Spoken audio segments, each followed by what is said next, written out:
요즘 저희 딸이 푹 빠져 있는 것이 있습니다. 바로 겨울왕국이랑 공주 이야기예요. 그래서 그런지 어느 날부턴가 조금 예쁜 건물만 보면 저희 딸이 소리를 칩니다. 야, 공주성이다 라고 외쳐요. 제가 그 이야기를 듣다가 저는 약간 성격이 깐깐한 편이라 공주성이 무엇인가 그 정의에 대해서 조금 생각해 봤어요. 화려하다고 해서 다 공주성이 아니잖아요. 그래서 제가 제 딸을 앉혀놓고서 이야기하기 시작했습니다. 야, 네가 공주성이라고 해서 공주성이 되는 게 아니야. 공주성은 공주가 사는 성이 공주성이야. 아무리 성이 이뻐도 공주가 살지 않으면 공주성이라고 할 수 없는 거야. 맞는 이야기잖아요. 아무리 멋진 건물이라 할지라도 공주가 그 안에 없으면 그냥 멋진 건물이지 공주성이 될 수 없는 것이죠. 제 딸이 제 이야기를 듣고서 이해했는지 그 이후로는 멋진 건물이 나오면 이렇게 외칩니다. 야, 내 성이다 이렇게 외쳐요. 네. 하나님께서 사람을 창조하실 때도 마찬가지예요. 아무리 흙으로 원빈 같은 조각을 만들었다 할지라도 하나님의 생기가 그 안에 들어가지 않았다면 사람은 완성되지 못했던 것입니다. 성이 비본질이고 공주가 본질이듯이 우리의 육체가 비본질이라면 영은 본질이 되는 것이죠. 세상의 모든 것이 바로 이렇게 본질과 비본질로 나누어집니다. 지혜자는요, 이 본질과 비본질을 볼 수 있고 또 본질과 비본질을 나눠서 본질의 중요성을 두고 살아갈 수 있는 사람이 바로 지혜자인 것이죠. 아무리 화려한 비본질을 가지고 있어도 본질이 없으면 잘못된 것이고요. 반대로 초라한 비본질을 가지고 있다 할지라도 본질이 제대로 되어 있다라면 그것은 올바른 것이 되는 것이다 라는 사실입니다. 자, 여기서 교회에 대해서 이야기 한번 해보고 싶어요. 오늘날 사람들은요, 교회가 본질을 잃어버렸다라고 이야기합니다. 사람들이 왜 교회를 향해서 본질을 잃어버렸다라고 이야기할까? 그 이유는 너무나 명백하죠. 본질이신 하나님보다 비본질적인 것들을 더 중요하게 여기는 모습이, 그런 교회의 모습이 사람들에게 비춰지니까 사람들은 교회가 본질을 잊어버렸다 혹은 잃어버렸다라고 이야기하는 것입니다. 역사상 교회가 본질을 잊어버렸다고 이야기할 때 나타나는 가장 큰 특징은요, 외관이나 눈에 보이는 것들, 이른바 비본질적인 것들이 굉장히 중요하게 여겨졌다는 사실을 알 수 있습니다. 사실 맨 처음에 교회가 세워졌을 때 마가의 오순절 다락방에서 120성도 함께 기도했을 때 그때 교회의 모습은 굉장히 초라했습니다. 초라한 다락방에 불과했어요. 하지만 그 가운데 성령께서 임하시니까 인류 역사상 가장 뜨겁고 가장 본질적인 교회가 형성되기 시작했죠. 그런데 시간이 흐르니까 점점 교회가 그 뜨거운 본질을 잊어버리고 보여지는 것의 중요성을 강조하기 시작합니다. 그러면서 오늘날 이야기하는 본질을 잃어버린 교회가 되어가는 것이죠. 혹은 더 격하게 말하자면 타락한 교회의 모습으로 변해갔던 우리 교회의 역사를 가지고 있습니다. 그래서 교회가 가장 타락했다고 이야기하는 중세시대의 교회들을 보면요, 그 특징이 무엇이 있습니까? 유럽 여행 가보신 분들은 다 알 거예요. 그때 화려했던 교회와 성당들의 모습들을 우리는 볼 수 있습니다. 비본질적인 것들이 너무나 강조되었던 것이죠. 면제부와 같은 수익 사업들이 비본질적인 것들인데 활발하게 번성했던 시대였던 것입니다. 그러면서 저절로 잊혀져 간 것, 비본질적인 것이 너무나 강조되니까 저절로 잊혀져 갔던 것이 바로 본질이신 하나님이었던 것이죠. 교회의 화려한 껍데기는 남았지만 정작 그 본질은 사라져버린 기독교 역사의 부끄러운 시대의 모습이었다라는 것입니다. 하지만 이것은 과거의 이야기에서 끝나는 것이 아닙니다. 오늘날 우리의 이야기가 될 수도 있다라는 거예요. 우리가 비본질적인 것에 취해 살아가면서 본질적인 것을 잊어버린다라면 이건 중세시대 교회의 이야기가 아니라 오늘 2019년 우리 교회의 이야기가 될 수도 있다라는 거예요. 교회에 임하신 하나님보다 눈에 보이는 것들, 눈에 보이는 외관, 눈에 보이는 성과 이런 것들에 집중하다 보면 결국 우리는 중세시대의 교회의 타락보다 더 심한 타락을 경험하게 될 수밖에 없는 것이다 라는 사실입니다. 지금 여러분들이 드리고 있는 예배도 마찬가지예요. 예배의 본질은 어디에 있어요? 예배는 하나님과 교제하는 것인데 그 예배의 본질이 채워지지 않고 화려함이나 재미와 같은 엔터테인먼트 같은 비본질적인 것으로만 가득 채워져 있다면 그것은 하나님께서 기뻐하시는 것이 아니라, 이렇게 말해서 죄송하지만 같은 예배를 할지라도 사단이 기뻐하는 예배의 모습이 될 수밖에 없다라는 거예요. 우리는 이런 본질과 비본질을 나누어서 본질에 집중하고 본질을 회복할 수 있는 한 사람 한 사람, 나의 예배, 나의 하루, 나의 신앙이 될 수 있어야 하는 것입니다. 여러분들에게 이쯤에서 질문해 볼게요. 여러분들의 신앙은 본질 중심입니까? 아니면 비본질로 가득 채워져 있습니까? 하나님께서 기뻐하시는 인생을 살아가고 있어요? 아니면 사단이 기뻐하는 인생을 살아가고 있어요? 말씀 앞에서 아주 객관적으로 여러분의 삶을 평가해 보십시오. 만약 내가 이 질문에 대해서 명확하게 답변하지 못할 정도로 애매한 인생을 살아가고 있다면, 애매한 신앙생활을 하고 있다면 하나님께서는 여러분들이 결단하기를 원하세요. 그 애매함에 서 있는 것이 아니라 본질로 돌아오기를 원하신다라는 것입니다. 오늘 말씀에 보면요, 하나님께서 이 본질에 대해서 이야기하세요. 에스겔에게 무너진 이스라엘과 무너진 성전을 회복함에 있어서 하나님의 성전에 대해서 자세하게 하나님께서 말씀하시는 장면이 등장하는데, 하나님께서 에스겔에게 교회의 본질에 대해서 다시금 강조하는 장면이 오늘 나타난 말씀입니다. 저는 오늘 말씀을 준비하면서 에스겔에게 말씀하셨던 교회의 본질, 예배자의 본질, 우리 삶의 본질, 우리 인생의 본질이 우리 마음 가운데, 우리 예배 가운데, 우리 교회 가운데, 여러분 한 사람 한 사람의 삶 가운데 다시금 회복되어지게 되기를 예수님의 이름으로 축원합니다. 아멘. 우리 옆 사람에게 선포할게요. 회복될지어다. 3절에서 5절까지 말씀 함께 읽어보겠습니다. 3절에서 5절 시작. 내가 본 환상의 형태는 주께서 그 성읍을 멸망시키려고 오셨을 때 본 환상의 모습과 같았고, 또 내가 그발 강가에서 보는 환상의 모습과 같았다. 그래서 내 얼굴을 땅에 대고 내가 엎드렸다.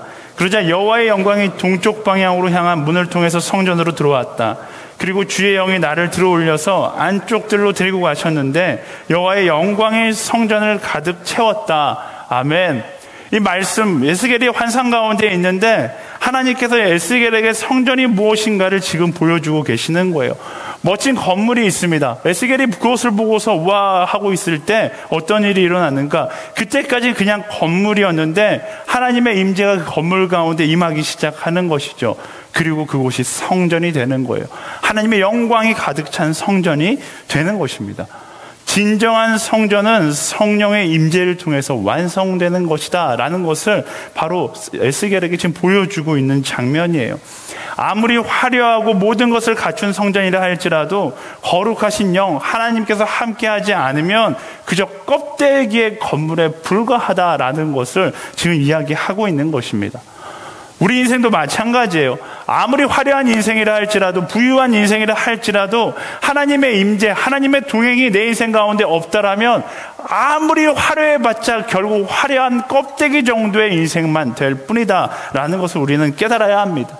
그러하기에 우리는 비본질적인 것을 넘어서 본질적인 하나님과의 동행을 언제나 기억할 수 있어야 하는 것이죠. 그 하나님과의 동행, 하나님께서 내 삶 가운데 임재하신다는 사실을 잊어버리고 이 세상 가운데 부유하게 살아가고 성공하면서 살아가봤자 아무런 의미가 없다라는 거예요. 정작 중요한 본질은 놓고 나머지만 비본질적인 것만 가지고 살아가는 것이기 때문에 그런 것이죠. 예를 들면 이런 거예요.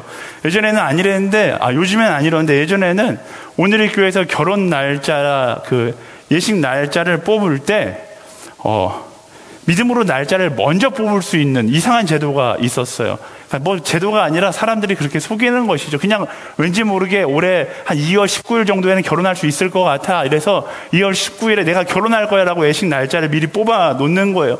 예약비가 50만 원이에요. 그냥 믿음으로 내놓고 뽑아놔요. 모든 걸 다 준비해 놓습니다. 날짜도 식장도 주례도 싹 다 준비했어요. 완벽합니다. 근데 뭐가 빠졌어요? 가장 본질된 결혼하는 상대가 빠진 거예요.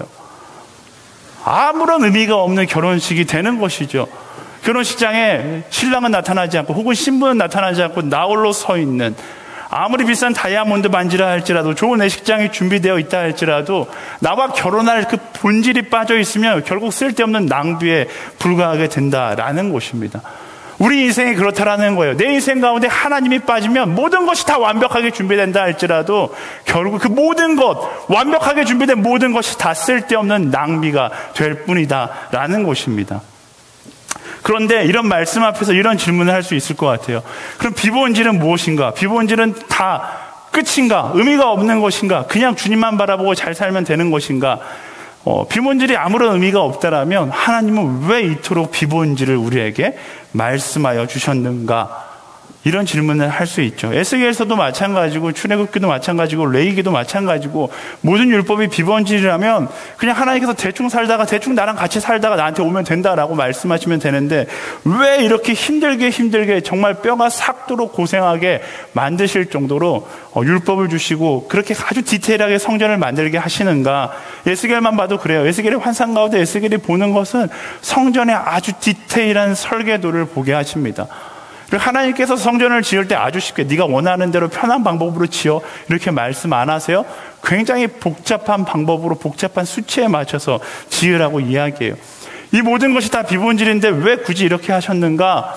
저도 이 의문을 정말 많이 가졌어요. 언제 신학교 들어갈 때 이 수치를 하나씩 다 외우거든요. 물론 지금은 다 까먹었지만 그때 이거 하나씩 다 외워야 돼요. 근데 외우는데 막 마음에 분노가 일어나는 거예요. 왜 이런 비본질적인 것들을 이렇게 강조하셔서 나를 시험에 들게 하셨는가? 성경은 왜 이렇게 비본질적인 것이 많은가? 이런 질문을 제가 언제 해결받았냐면 오늘의 교회에 와서 이 질문이 어느 정도 해결되었어요. 오늘의 교회 2007년도에 전도사로 딱 와서 보니까 와, 비본질적인 것으로만 따지면 저는 가히 세계 최고의 교회가 오늘의 교회 라고 생각이 들어요. 오늘의 교회는 비본질적인 것으로 가득 차 있습니다. 일단 오늘의 교회 오면 놀라는 것이 있는데 예배 규모에 놀래고 예배 짜임새에 놀래고 사회자가 없다는 것에 놀랍니다. 보통 지역교회는 사회자가 종을 땅 치하면서 지금부터 찬양하시겠습니다, 기도하시겠습니다 이렇게 사회를 보는데 오늘의 교회는 그런 사회가 하나도 없어요. 그럼에도 불구하고 물 흐르듯이 순서가 착착착 진행 잘 됩니다. 앉아있는 회중으로서는 와, 이 교회는 알아서 예배가 진행이 잘 되는구나 라고 생각하지만 이 예배가 이렇게 진행이 잘 되는 것은 종이 한 장, 여기 있나요? 네, 바로 이 종이 한 장, 큐시트라는 것 때문에 진행이 잘 돼요. 오늘의 교회에 좀 오래 다니는 짬밥이 좀 있는 사람들은 이 큐시트가 뭐 그냥 큐시트겠지라고 생각하는데 네, 그 다른 교회에 있다가 오늘의 교회 오신 분들은 저게 뭐야? 방송국도 아니고 제가 방송국 예전에 다녀보니까 오늘의 교회 큐시트가 방송국에서 쓰는 큐시트보다 훨씬 더 복잡하고 디테일하게 되어 있어요. 이 큐시트를 만들어서 예배를 진행하기 때문에 예배가 원활하게 잘 진행이 됩니다. 처음에 이 교회에 왔을 때 뭐 이런 교회가 다 있어. 이러면 본질적이지 않은 거에 집중하는 교회가 다 있어. 너무 비본질적인 것 같잖아요. 예배란 자고로 성령의 충만한 임재 가운데 성령께서 이끄시는 대로 돌아가야 되는데 그렇지 않다라는 게 제 마음에 너무 어려운 거예요. 야, 이 오늘의 교회는 진정한 형식주의의 교회구나. 화부대학부 예배는 그나마 좀 나아요. 여러분들 위에 올라가서 CGN 라이브 보면 보시는 사람이 있겠지만 역카운트가 돌아가요. 예배 시간 딱 1시간에 맞춰서 예배가 딱 끝나지 않으면 안 돼요. 왜냐하면 CGN 라이브 전 세계에 그 예배가 송출되고 있기 때문에 아주 딱 끝나야 돼요. 그러다 보니까 큐시트가 더 복잡하거든요. 보면서 와, 뭐 이런 진짜 형식주의에 가득 차 있는 교회가 있나라는 생각이 들었어요. 근데 오늘의 교회에 와서 제가 제일 많이 하는 게 바로 이 큐시트를 만드는 일이었어요. 허구한 날 이 비본질적인 큐시트를 계속 만들다가 어느 순간 깨닫게 된 진리 한 가지가 있습니다. 이 큐시트는 형식이지만 이 형식을 통해서 저는 예배에 대해서 다시금 생각할 수 있게 된다라는 거예요. 물론 이것을 일로 받아들인다면 이 큐시트는 굉장히 귀찮고 형식적이고 의미 없는 시간처럼 여겨질 수 있습니다. 근데 문제는 뭐냐면 내가 성령 충만해지기 시작하면 이 큐시트를 만드는 시간이 즐겁기 시작한다라는 거예요. 행복한 시간이 되는 거예요. 왜? 하나님을 위해 예배하는 조금 더 준비된 예배를 드리기 위해서 내가 노력하는 시간이 되기 때문에 그래요. 반대로 짜증이 충만하면 큐시트 만드는 것처럼 귀찮은 것이 없어요. 마음이 가는 만큼 손이 간다는 말이 있듯이 본질과 비본질의 그 순서는 바뀔 수 없는데 이 두 가지는 항상 같이 가더라고요. 본질에 집중하면 비본질적인 거 큐시트 만들지 말라고 해도 이 예배를 어떻게 하면 원활하게 하나님께서 기뻐하시는 예배를 드릴 수 있을까 고민하고 결국 이런 형식을 만들어서 이 예배가 하나님 보시기에 아름다운 예배가 되도록 노력하는 그런 모습이 될 수밖에 없다라는 것이죠. 다시 말하면요, 본질로 인하여서 비본질이 사라지는 것이 아니라 본질로 인하여 비본질이 즐거워지기 시작하는 것이다 라는 것입니다. 여러분이 잘 알고 있는 마르다와 마리아 이야기 있잖아요. 본질에 집중한 마리아는요, 말씀을 듣고 주를 위해 사는 것을 기쁨으로 여겼어요. 근데 마르다는 뭐예요? 비본질에 집중하다 보니까 일하는 것이 귀찮고 화가 나고 비교의식에 사로잡히는 것이죠. 저는 허브대학부의 모든 지체들이 비본질에 집중하는 인생이 아니라 본질에 집중하는 마리아와 같은 인생이 되기를 예수님의 이름으로 간절히 축원합니다. 전 마르다 마리아 이야기를 묵상할 때마다 막 은혜가 돼요. 왜냐하면 저의 이야기거든요. 제가 그런 사람이었어요. 저는 바쁘게 일하다 보니까 비본질에 사로잡혀서 불평과 불만으로 가득한 사람이었어요. 바쁘면서 불평하는 최악의 삶의 연속이었던 것 같습니다. 그러다가 하나님의 사랑이라는 본질을 회복하고 나니까 그때부터 놀라운 일이 일어나기 시작해요. 하나님의 사랑이 회복되니까 일이 사라지는가? 그렇지 않아요. 오늘의 교회는 그런 교회가 아니더라고요. 하나님의 사랑이 회복되어서 열심히 일하면 일이 막 엄청 늘어나요. 오늘의 교회 교육자들 가운데 이런 말이 있어요. 소처럼 일하면 소인 줄 안다. 이런 말이 있어요. 너무 열심히 일하지 말라는 건데 하나님의 사랑으로 일하니까 소처럼 아는 것조차 기쁨이 되는 거예요. 왜? 주님께서 나를 사용하시는 것, 아예 안 사용할 수도 있는데 나를 사용하시는 것, 그것 자체가 기쁨이 되기 시작하는 것이죠. 쓰임받는 것이 감사하고 쓰임받을 수 있는 것이 기쁘기 시작한 거예요. 제가 얼마 전에도 여러분들한테 이야기했지만 제 목사가 가장 많이 듣는 질문이 목사님 힘드시죠? 이거예요. 당연히 힘들죠. 바쁘죠. 그런 질문 제발 하지 말아주세요. 근데 힘들지만 바쁘지만 감사해요. 섬길 수 있으니까 감사한 거죠. 사랑하면 쓰임받는 것이 너무나 기쁘게 되어 있어요. 하나님을 사랑하면 하나님께 쓰임받는 것이 너무나 기쁨이 되게 되어 있습니다. 여러분이 연인을 사랑한다고 생각해 보세요. 연인을 사랑해서 어저께부터 우리 사귀기로 했어요. 근데 여러분의 여자친구와 남자친구가 갑자기 전화해서 우리 오늘 영화 보자. 그 전화를 끊으면서 아이 짜증나 왜 불러내? 이렇게 이야기하는 사람 아무도 없잖아요. 아주 기쁜 마음으로 그 전화를 받고 뛰어나갈 거예요. 나의 시간을 헌신해서 나의 정성을 헌신해서 그 자리로 뛰어갈 거예요. 그 사람이 나를 만나주는 것만으로도 기뻐하며 나갈 것입니다. 그게 바로 본질이 만들어내는 비본질의 기쁨이라는 거예요. 가끔요 저는 비본질에 사로잡혀서 섬김의 자리가 너무 힘들다고 이렇게 투덜거리는 사람들을 만날 때가 있습니다. 그런 사람들을 보면 마치 저의 모습을 보는 것 같아서 안타까울 때가 있어요. 근데 그런 사람들에게 정말로 이 자리를 빌어서 이야기해주고 싶은데요, 비본질로 본질을 채우려고 하지 마세요. 본질로 비본질을 채워나가야 하는 거예요. 본질이 자리 잡지 못했다라면 비본질에 집중하는 것을 내려놓을 수 있어야 합니다. 그리고 그 본질이 회복되기 시작하면 비본질의 기쁨을 경험할 수 있게 되는 거예요. 여러분의 인생 가운데, 섬긴 가운데 불평이 감사의 고백으로 변화되는 것을 경험하게 될 것입니다. 비본질적인 것은 절대 쓸모없는 것이 아닙니다. 비본질적인 것들은 마치 이렇게 생각하면 쉬울 것 같아요. 우리의 마음의 본질을 담을 수 있는 그릇과 같은 거예요. 빈 그릇이 되어서도 안 되고 그릇이 없어서도 안 되는 거예요. 귀한 것은 귀한 그릇에 담고 싶듯이 하나님이라는 본질이 내 삶 가운데 있으면 귀한 그 본질을 담기 위해서 비본질적인 것들을 준비하고 그것을 기쁨으로 여기게 되어 있는 것입니다. 하지만 본질이 없는 비본질은 우리의 시간을 낭비하게 만드는 것이죠. 우리의 정성을 낭비하게 만들고 우리의 최선을 의미 없게 만드는 거예요. 여러분, 돈을 왜 벌까요? 성공을 왜 할까요? 많은 사람들이 본질은 없고 비본질적인 문제에 집착하면서 살아가다 보니까 돈이 본질인 줄 알았는데, 성공이 본질인 줄 알았는데, 인생이 지난 후에 보니까 나는 비본질만 바라보고 살아왔구나. 그 시간들을 후회하게 됩니다. 이 땅의 쾌락, 성공, 부유함 모두 다 본질이 아니에요. 그건 다 비본질적인 거예요.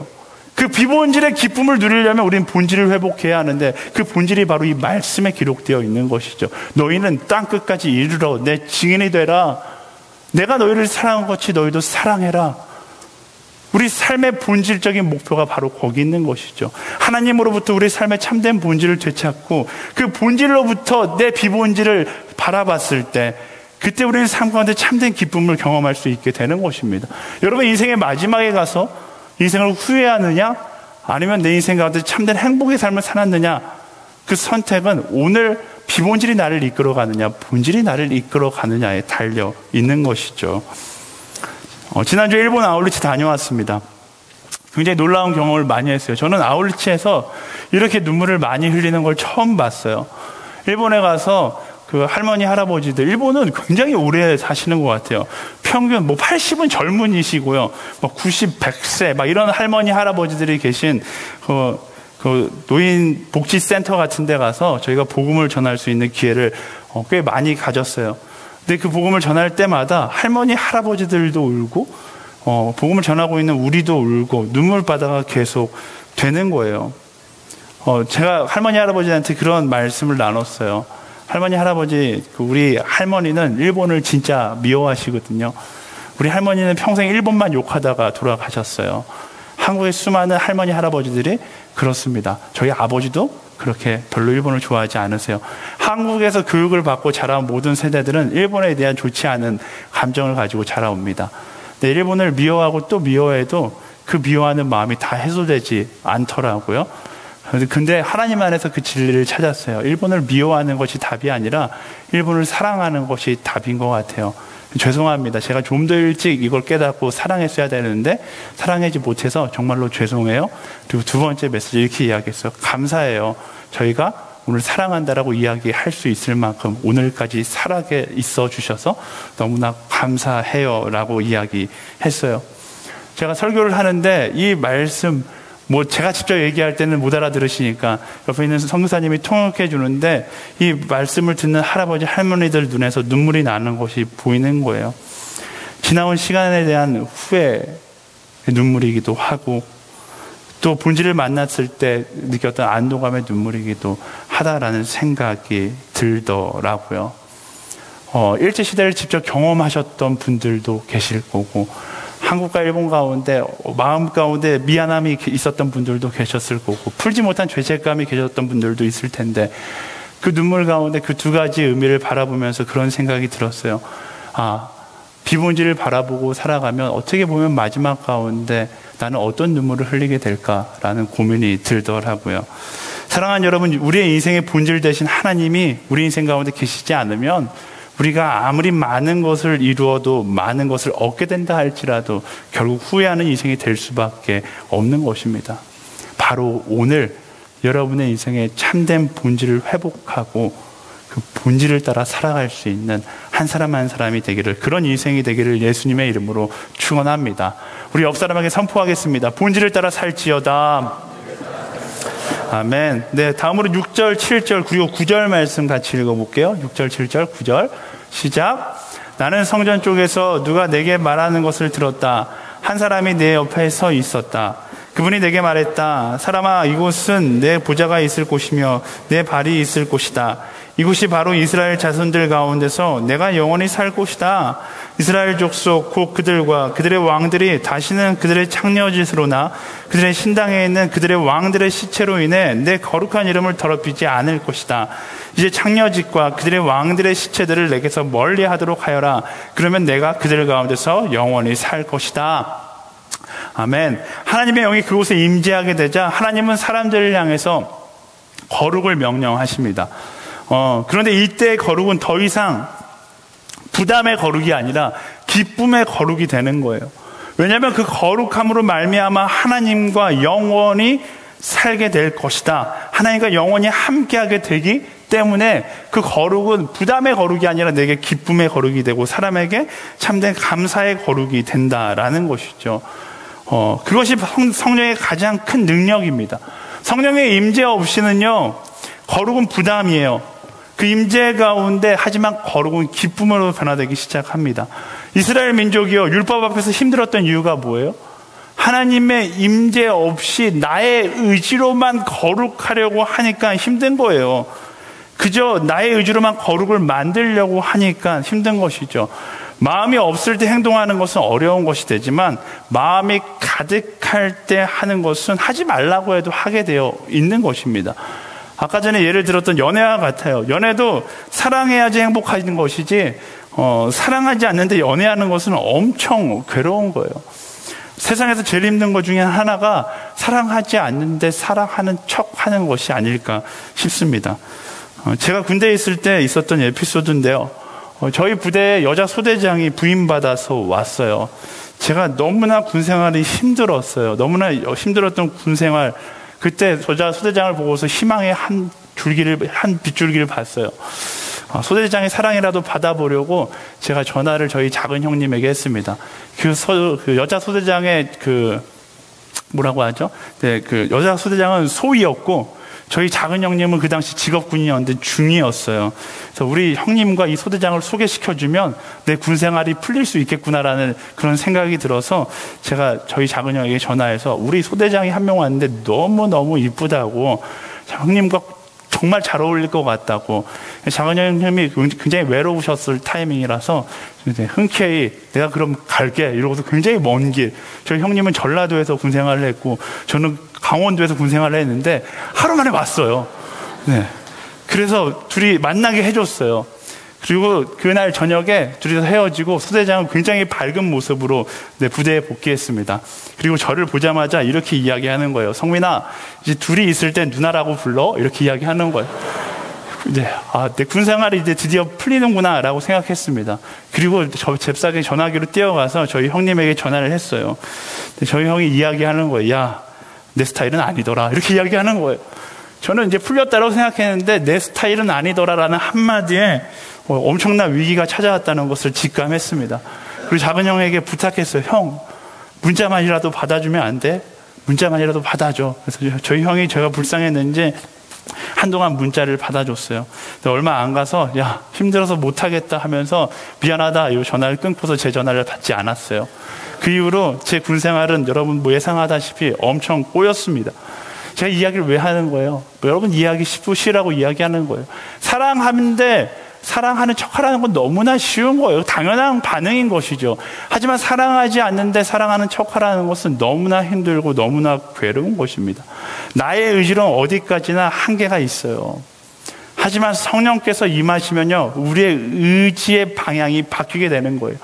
나의 힘으로는 죄악의 길을 걸어갈 수밖에 없었지만 성령께서 임하시면 우리는 하나님의 것을 선택하는 것이 어려워지는 것이 아니라 기쁨이 되기 시작한다라는 것입니다.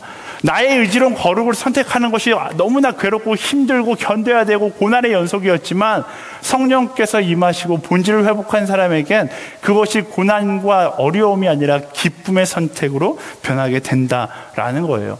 저희가 아울렛이 계속 가고 있는 오이타에 갈 때마다 첫날 하는 것이 순교자 공원에 가서 오이타의 순교 역사에 대해서 듣는 거예요. 수많은 순교자, 수천 명, 수만 명이 예수 그리스도를 믿는 믿음을 가지고서 순교하게 되었던 것이 오이타 기독교의 역사입니다. 그들이 어떻게 죽음 앞에서 굴하지 않고 자신의 신앙을 지켰을까? 의지만으로는 안 되는 것이죠.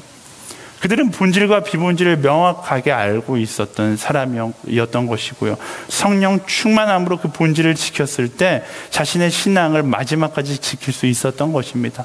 사랑하는 여러분, 사람의 선택은요, 언제나 기준이 명확하게 똑같아요. 뭐냐면 더 좋은 것을 선택하게 되어 있어요.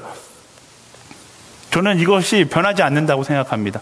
성령 충만해도 사람은 좋은 것을 선택하게 되어 있습니다. 성령 충만하다고 해서 나쁜 것을 선택하는 것을 즐거워하는가? 그렇지 않아요. 자기가 생각하기에 좋은 것을 선택하게 되어 있어요. 다만 이전에는 세상의 것이 더 좋아 보여서 세상의 것을 선택했다라면 성령 충만함으로 본질을 바라볼 수 있는 사람은 하나님의 것을 하나님의 것이 더 좋아 보이기에 그것을 선택하게 되는 것입니다. 여러분 삶 가운데 자꾸만 죄악된 것들을 선택하는 사람이 있다라면 하나님을 더 사랑하세요. 하나님을 더 사랑하기 시작하면 세상의 것이 아니라 하나님께서 기뻐하는 것을 선택하는 것이 여러분의 기쁨이 되는 놀라움을 경험하게 될 것입니다. 그래서 예수님께서 이렇게 말씀하셨어요. 마가복음 12장 29절 30절 말씀 함께 읽어볼까요? 시작. 예수께서 대답하셨습니다. 첫째로 중요한 계명은 이것이다.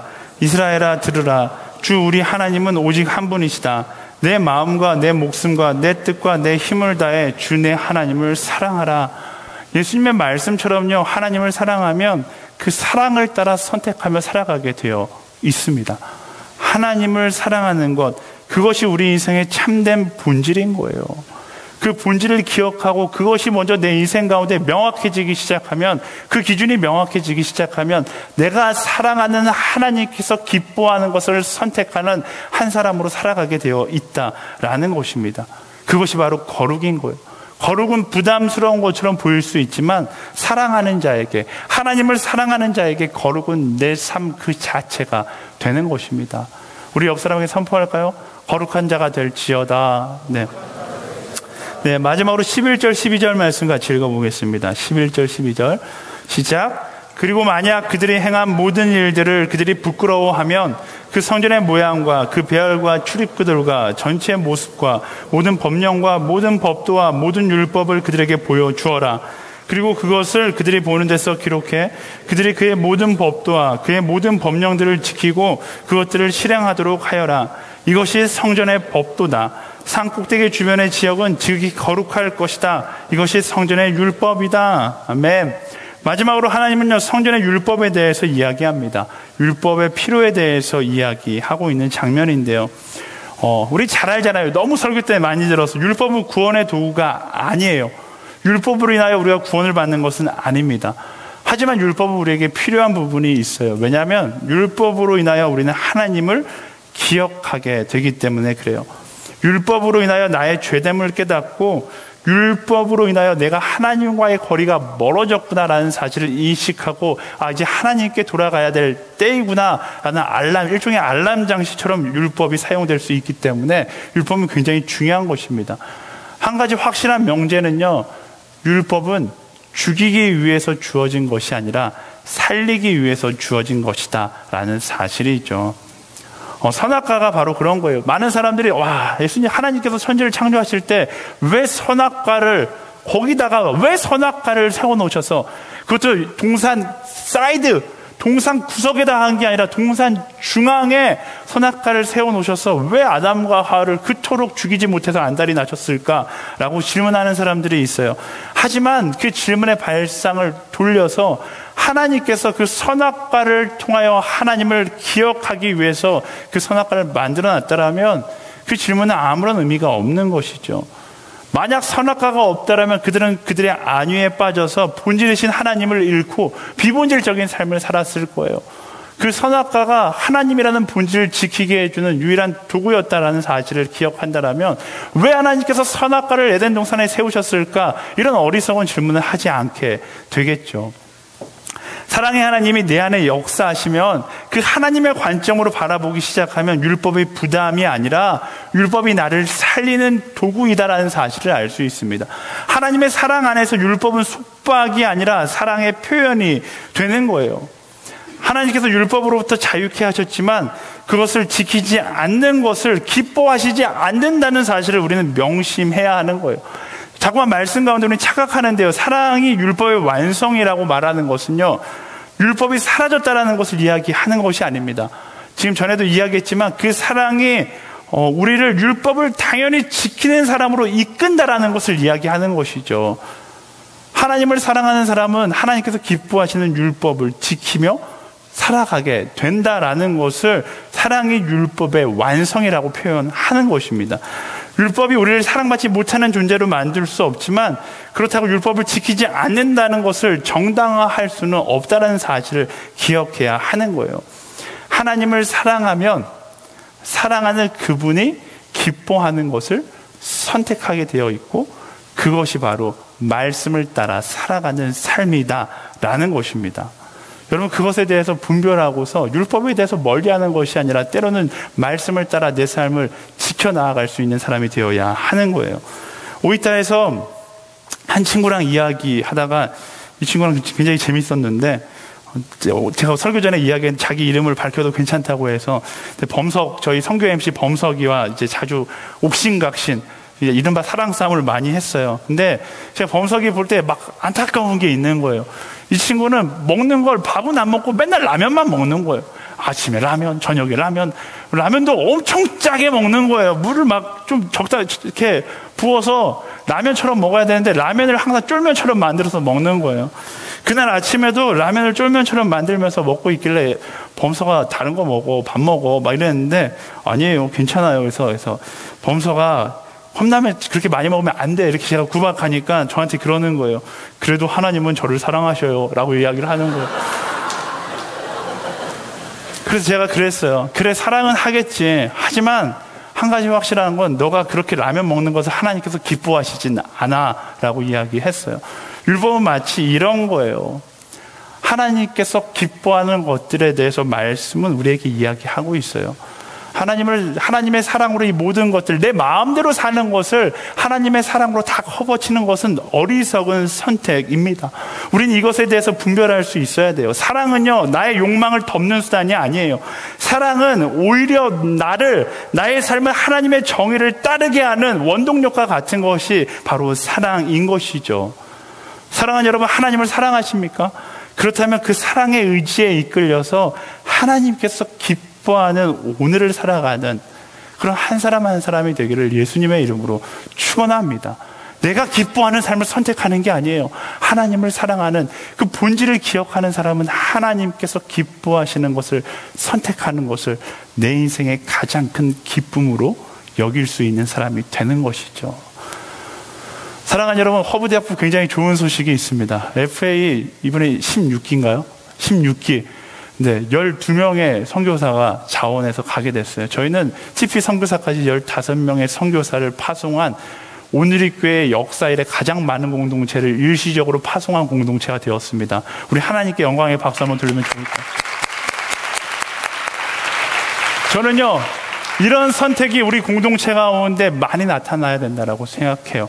왜냐하면 하나님께서 그것을 기뻐하기 때문에 나의 욕심의 선택이 아니라 하나님께서 기뻐하는 것을 주저함으로 선택하는 것이 아니라 기쁨으로 선택하는 사람들, 그게 바로 그리스도인이고 그게 바로 허브대학부고 그게 바로 여러분 한 사람 한 사람이 되기를 예수님의 이름으로 축원합니다. 아멘. 우리 옆 사람에게 선포하겠습니다. 하나님께서 기뻐하는 것을 선택할지어다. 아멘. 네, 말씀을 정리하겠습니다. 우리는 참 고민이 많고 힘든 인생을 살아갈 때가 많습니다. 힘들다고 느끼는 것은요, 저는 그렇게 생각해요. 하나님의 마음이 내 마음 가운데 결핍되었기 때문에 힘들다라고 느낀다고 생각합니다. 비본질이 내 인생을 쥐어짜고 있는 거예요. 본질이 없으니까 비본질이 내 인생을 잡고서 이렇게 좌지우지하고 있는 것이죠. 여러분 인생 가운데 너무나 많은, 지나치게 많은 스트레스와 분노와 어려움과 고민 때문에 힘들어하는 인생이 있다면 여러분 인생 가운데 여러분을 좌지우지하고 있는 비본질을 잠깐 내려놓고 본질 대신 하나님을 바라보고 본질을 회복할 수 있는 인생이 되어야 하는 것입니다. 주변을 보세요. 반대로 힘들어하지 않는 사람들이 있어요.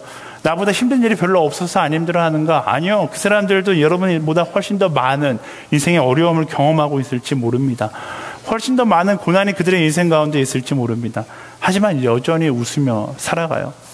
아울렛이 가면 좋은 게 선교사님들을 만날 때마다 참 많이 도전받는 거, 나보다 훨씬 더 적은 월급 가운데, 나보다 정말로 힘든 상황 가운데, 고통 가운데 여전히 웃고 계세요. 왜냐하면요, 비본질에 사로잡혀서 살아가는 것이 아니라 하나님이라는 본질에 붙잡혀 있기 때문에 세상의 고난과 세상의 역경이 그의 인생을 흔들 수 없는 것입니다. 사랑하는 여러분, 세상에 흔들리는 인생을 살아갈 것입니까? 아니면 하나님께 붙잡혀 세상을 흔들 인생을 살아갈 것입니까? 하나님은요, 우리 마음 가운데 가득 채워지기를 소망하십니다. 성령님께서 우리 마음 가운데 충만히 임재하시기를 하나님께서 언제나 원하세요. 우리는요, 그 하나님의 충만한 임재를 날마다 점검하며 나아가야 하는 것입니다. 하나님의 생각이, 그 성령이 내 삶 가운데 가득 채워져 있지 않으면 근심과 걱정이 몰려오는 것은 너무나 당연한 거예요. 하지만 성령이 내 삶 가운데 가득 채워져 있으면 근심과 걱정이 나를 흔들 수 없는 것도 너무나 당연한 것입니다. 비본질로 가득 찬 세상 속에서, 또 여러분의 캠퍼스에서, 혹은 혹시 모르겠어요, 교회에서 비본질로 가득 채워져 있음을 느낄 때가 있을 겁니다. 저도 그럴 때가 많아요. 비본질로 가득 채워져 있는 곳이구나. 그때 우리는 어떻게 해야 합니까? 답은 하나예요. 내가 본질을 기억하고 내가 오늘 하나님의 기쁨을 따라 선택하며 살아가는 것이죠. 나 혼자 생각할 때 그것이 작은 몸치고 나 혼자 하는 것이기 때문에 너무나 큰 희생이라고 느낄지 모르지만, 여러분 명심해야 될 거, 하나님의 역사는요 언제나 한 사람의 작은 몸짓에서, 한 사람의 하나님께서 기뻐하시는 것을 선택하는 그 선택으로부터 시작되었다는 사실을 여러분 기억하세요. 비본질에 휘둘리는 세상 가운데 본질을 붙잡고 나홀로 그곳에서 서 있다라면 바로 여러분들 그 한 사람 한 사람 바로 당신을 통하여서 하나님께서 하나님의 나라를 회복해 나아가실 것입니다. 무엇을 선택하시겠어요? 세상이 기뻐하는 것? 나의 욕심이 기뻐하는 것? 나의 마음이 이야기하는 것? 아니요. 우리가 선택할 기준은 단 하나예요. 하나님께서 기뻐하는 것을 선택하는 사람. 하나님께서 기뻐하는 것을 선택하는 것을 기뻐할 수 있는 한 사람, 그것이 우리가 되기를 여러분 간절히 축원합니다.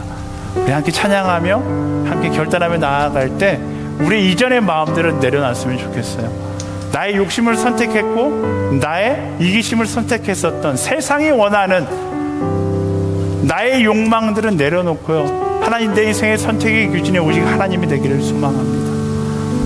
하나님의 기쁨이 내 선택의 기준이 되고 그 기쁨을 선택하는 자만이 누릴 수 있는 그리스도인의 희열이 내 삶 가운데 가득 채워지기를 주님 소망합니다. 순교자들이 느꼈던 그리스도인의 희열, 하나님의 기쁨을 선택하는 자들, 바로 그들에게 주어지는 것이니까요. 여러분들 그것을 선택하는 한 사람이 되기를 결단하며 나아갈까요? 나 주님의 기쁨 되기 원하네. 나 주님의 기쁨 되기 원하네. 내 마음을 새롭게 하소서. 하나님으로 가득 채워지기를 소망합니다. 나의 욕심이 아니라 새로 내가 되게 하여 주사. 주님의 빛 비추게 하소서. 나 주님의 기쁨 되기 원하네. 이것이 우리의 진정한 고백입니다. 나 주님의 기쁨 되기 원하네. 내 뜻이 아니라 하나님의 뜻으로 충만한 자가 되기를 주님 소망합니다. 하나님으로 인하여 새로워지기를 주님 소망하오니 성령 하나님 우리 가운데 찾아와서 나를 새롭게 하여